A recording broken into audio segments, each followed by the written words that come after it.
بسم اللہ الرحمن الرحیم ویورز السلام علیکم، ویلکم ٹو مائی چینل۔ میں ہوں آپ کا ہوسٹ امیر بخش۔ ویورز، جیسے آپ لوگوں کو پتہ ہے کہ حماس اور اسرائیل کی جو وار ہے اس میں بے گناہ لوگوں کی بہت سوں کی جان چلی گئی ہے۔ تقریباً 10 سے 10,500 فلسطینی جو ہے وہ شہید ہو گئے ہیں، اور میں سمجھتا ہوں کہ 20,000 کے قریب جو ہے وہ انجرڈ ہیں۔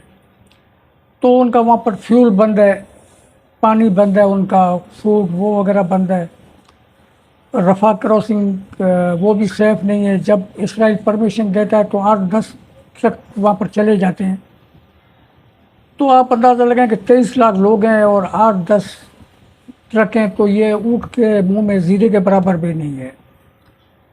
لیکن پوری دنیا سراف احتجاج ہے، لیکن اسرائیل کے کان پہ جون تک نہیں رہ گئی۔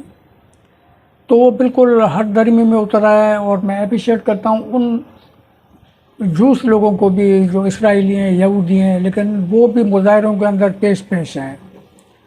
حالانکہ بھی وائٹ ہاؤس کے اندر وہ گزرے گئے تھے کہ بھئی پریزیڈنٹ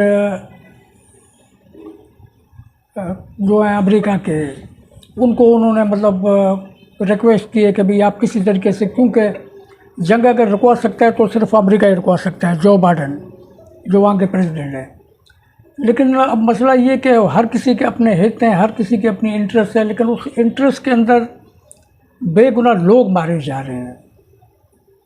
تو تقریباً 2,000 کے قریب تو چھوٹے بچے معصوم وہ شہید ہو گئے ہیں، اور 1,800-1,900 کے قریب جو ہے وہ حاملہ جو عورتیں تھیں، جو پریگننٹ عورتیں تھیں، وہ شہید ہو گئی ہیں۔ تو اب وہاں پر نہ رسد پہنچ رہی ہے، نہ میڈیسن ہے، نہ فیول ہے، نہ واٹر ہے، فوڈ کا تو نام و نشان نہیں ہے۔ تو اس سے پہلے بھی آپ لوگ میڈیا جیسے دیکھتے ہو تو یہی کہتے ہیں کہ بھئی یہ کھلی جیل ہے، کیونکہ چاروں طرف اسرائیل نے کارڈن کیا ہوا ہے۔ ایک ہی جگہ پہ جو ان کی جو بارڈر ہے ایجپٹ، وہ بھی جب اسرائیل کی پرمیشن ہوگی تو ایجپٹ وہاں سے رفح کراسنگ جو ہے وہ کھولے گا۔ تو پوری دنیا میں یورپ کو بھی اپریشیٹ کرتا ہوں، اسلامی ملکوں میں تو چلو ہو رہی ہے، وہ ان کا تو رائٹس بنتا ہے، حق بنتا ہے، لیکن پوری یورپ جو ہے اتنے بڑے مظاہرے ہوئے تو میں سمجھتا ہوں کہ دنیا کی ہسٹری میں اتنے بڑے مظاہرے نہیں ہوئے یورپی کنٹری کے اندر۔ تو عرب ملکوں میں تو ہو رہے ہیں۔ حالانکہ میں آپ کو سچ بتاؤں، جو فیکٹ ہیں، اگر آپ ہسٹری اٹھا کے دیکھ لیں تو جو عرب کنٹریاں وہ سنسیئر نہیں ہیں فلسطین کے ساتھ، لیکن اب وہ لوگوں کی رائے جو آ رہی ہے، جیسے مظاہرے ہو رہے ہیں، ڈیمانسٹریشن ہو رہے ہیں، تو اس وجہ سے وہ مجبور ہو گئے ہیں کہ انہوں نے ایک اسٹینڈ تو لیا ہوا ہے۔ لیکن اللہ پاک کر کے جو 2 کنٹری سلوشن جو رشیا نے قرارداد پیش کی ہے، یا جس کی چائنا بھی پیش ہے، تو یہ اس کا حل یہی ہے کہ 2 سولوشن کنٹری۔ تو اب 2 سولوشن کنٹری کے لیے یہ کہ سب سے پہلے تو اسرائیل کو جنگ بندی کرنی پڑے گی، سیز فائر کرنی پڑے گی، تو اس کے بعد کوئی بات چیت کا سلسلہ شروع ہو۔ تو اب بجائے بات چیت ہونے کے جنگ کا دائرہ جو ہے وہ بڑھتا جا رہا ہے۔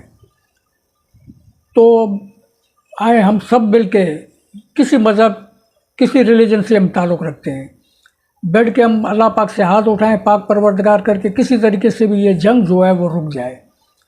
لیکن یہ جنگ رکنے کا نام نہیں لے رہی، حالانکہ اس طرف حزب اللہ ہے، اس طرف یمن کے اندر ہوتی باغی ہیں، اور الاقصی بریگیڈ ہے وہ ہیں، وہاں سے عراقی کچھ ملیٹنٹس ہیں۔ تو یہ جنگ کا دائرہ جو ہے، اور اللہ نہ کرے کوئی کنٹری ایسی اس کے جنگ کے اندر مزید کود پڑے، تو یہ بہت ہی انسانیت کے لیے بہت ہی تکلیف دہ اور بہت ہی دکھائیدہ ہوگا۔ تو میں یہ کہتا ہوں کہ اللہ پاک پر سب کو نیک ہدایت دے، پاک پروردگار کسی طریقے سے بھی۔ تقریباً اب کل جو اقوام متحدہ میں جو قرارداد پیش کی ہوئے 120 کنٹریوں نے حمایت میں ووٹ دیا جنگ بندی کے، اور میں سمجھتا ہوں کہ 17 ملکوں نے جو سسٹین کیا، جس میں انڈیا بھی شامل ہے، اور 40 کے قریب ملک ہیں جو انہوں نے تو رائے شماری میں حصہ ہی نہیں لیا۔ تو اب پوری ایک دنیا جو ہے ایک طرف کھڑی ہو گئی ہے کہ یہ جنگ بند ہو جائے. اور میں اپریشیٹ کرتا ہوں جو سیٹلائٹ کے چیف ہیں، انہوں نے کہا کہ جی میں غزہ کے لیے جو اپنا اسٹار لنک ہے اس کو میں ایکٹیویٹ کرتا ہوں، کیونکہ وہاں سے کوئی خبر نہیں آ رہی ہے، کیونکہ اسرائیل نے پورا سسٹم جو ہے جیم کر دیا ہے. تو اب انہوں نے 3 طرف سے حملہ کر دیا ہے، نیوی سے بھی، ایئر فورس سے بھی، اور جو پیڈل ٹروپس ہیں وہ بھی انٹر ہو گئے ہیں غزہ کے اندر. ہاں، ایلنس مکس. تو انہوں نے یہ بہت ہی اچھا انیشیل دیا کہ انہوں نے کہا کہ جی میں اسٹار لنک اس کو میں ایکٹیویٹ کر رہا ہوں، کیونکہ وہاں سے کوئی خبر باہر نہیں آ رہی، حالانکہ وہ 2 GB وہاں پر کام کر رہی ہے، حالانکہ اسرائیل کے اندر 6 GB کام کر رہی ہے. تو اس چیز کا مطلب یہ ہے کہ توجہ ہٹانا، جو کلنگ ہو رہی ہیں، جو لوگ انجرڈ ہو رہے ہیں، جو لوگوں کی مطلب حالت زار ہے وہ دنیا تک نہ پہنچے، کیونکہ دنیا تک یہ پہنچی اسی وجہ سے دنیا جو ہے وہ سراپا احتجاج بنی ہوئی ہے. اسرائیل سے، امریکہ سے، چائنا سے، رشیا سے وہ یہی مطلب ریکویسٹ کر رہے ہیں کہ کسی طریقے سے یہ جنگ بند ہو جائے. تو جنگ بند تبھی ہوگی جب اسرائیل کو جب امریکہ پریشر دے گا. تو اسرائیل اپنے انٹرسٹ کو آگے رکھ رہا ہے، امریکہ انٹرسٹ کو اپنے آگے رکھ رہا ہے، انسانی جانوں کو جو پیچھے رکھ رہا ہے. لیکن میں اپریشیٹ کرتا ہوں امریکی یا فرانس، جرمنی، اسپین یا دوسری کنٹری ہیں تو دنیا کے سب سے بڑے مظاہرے ہوئے ہیں، تو میں سمجھتا ہوں کہ اس میں کوئی بھید بھاؤ نہیں ہے. جو جوئش پیپل ہیں وہ بھی بیچارے مطلب وہ کر رہے ہیں کہ جی یہ ہمارے نام پہ کلنگ بند کرو، کیونکہ یہ وار جوس اور اسلام کے درمیان نہیں ہے، یہ اسرائیلی گورنمنٹ اس میں مطلب اپنے جو مقاصد ہیں اس کو وہ آگے رکھ رہی ہے. تو بس تمام اپنے بہنوں سے، بھائیوں سے ایک ریکویسٹ ہے کہ آپ لوگ دعا کریں کہ اللہ پاک کر کے یہ جنگ کا دائرہ پھیلنے سے محفوظ رہے اور اللہ پاک کر کے پیس ہو. تو چینل میرا دیکھتے رہیں، اللہ پاک آپ لوگوں کو شاد رکھے، آباد رکھے. Thank you for watching. اللہ حافظ.